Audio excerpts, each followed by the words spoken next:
দীর্ঘ নৈরাজ্য, হত্যা, মূর্তি ভাঙা, প্রায় বছর দেড়েকের টালমাটাল পরিস্থিতি।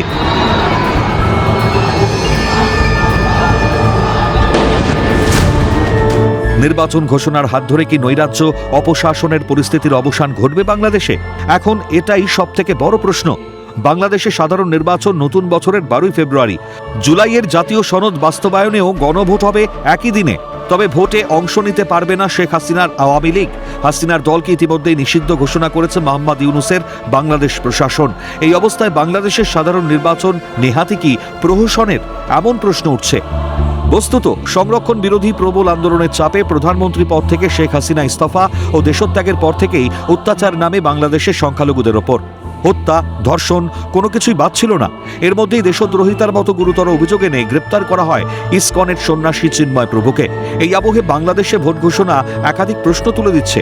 প্রশ্ন উঠছে, নবনির্বাচিত বাংলাদেশের সরকার কি সেখানকার সংখ্যালঘুদের ওপর অত্যাচার বন্ধে তৎপরতা দেখাবে? ভারত বিরোধী কাজের জন্য বাংলাদেশের মাটি ব্যবহার বন্ধে উদ্যোগ নেবে, নাকি নয়াদিল্লিকে বুড়ো আঙুল দেখিয়ে ইসলামাবাদের সঙ্গে সখ্যতা বাড়ানোর রাস্তায় হাঁটবে ঢাকা? উল্লেখ্য, শেখ হাসিনা কিংবা খালেদা জিয়া ঢাকার তখতে যেই বসেছেন কখনোই নয়াদিল্লির সঙ্গে সম্পর্ক খারাপ করেনি, উল্টে বরাবর ঘনিষ্ঠতাই ছিল। উল্টোভাবে ভারতও বরাবরই ঢাকাকে প্রতিবেশী হিসেবেই দেখেছে। কিন্তু সাম্প্রতিক অতীতে পাক ঘনিষ্ঠতা যে একাধিক প্রশ্নের জন্ম দিচ্ছে তা বলার অপেক্ষা রাখে না। প্রশ্ন আরও তীব্র হবার কারণ হলো বাংলাদেশের বর্তমান রাষ্ট্রপতির মন্তব্য। বিএনপির প্রাক্তন নেতা শাহাবুদ্দিন বর্তমানে বাংলাদেশের রাষ্ট্রপতি। সেই রাষ্ট্রপতিই অভিযোগ করেছেন অন্তর্বর্তী উপদেষ্টা মোহাম্মদ ইউনূস অপমান করছেন। ভোট মিটলেই পদত্যাগ। এই অবস্থায় বাংলাদেশের সাধারণ নির্বাচন কোন পথে তা সহজেই অনুমেয়। ওয়াকিবহাল মহলের মতে বাংলাদেশের প্রধান বিরোধী দল বিএনপিও কার্যত কোণঠাসা। হাসিনা জামানায় যেটুকু গণতন্ত্র ছিল, ইউনূস আমলে সেটাও আর নেই।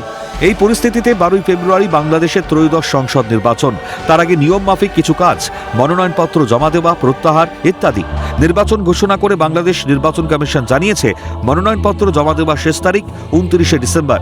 মনোনয়নপত্র বাছাই হবে 30শে ডিসেম্বর থেকে 4 জানুয়ারি। মনোনয়নপত্র প্রত্যাহারের শেষ দিন 20শে জানুয়ারি। 300 সংসদীয় আসনে মোট কেন্দ্র থাকবে 42,761টি। মোট বুথ 2,44,739টি। বাংলাদেশের মোট ভোটার সংখ্যা 12,76,95,183। এর মধ্যে বাংলাদেশে মোট পুরুষ ভোটারের সংখ্যা 6,48,14,907 আর মহিলা ভোটার 6,28,79,042। বাংলাদেশেও ভোটার তালিকার সংশোধন হয়েছে।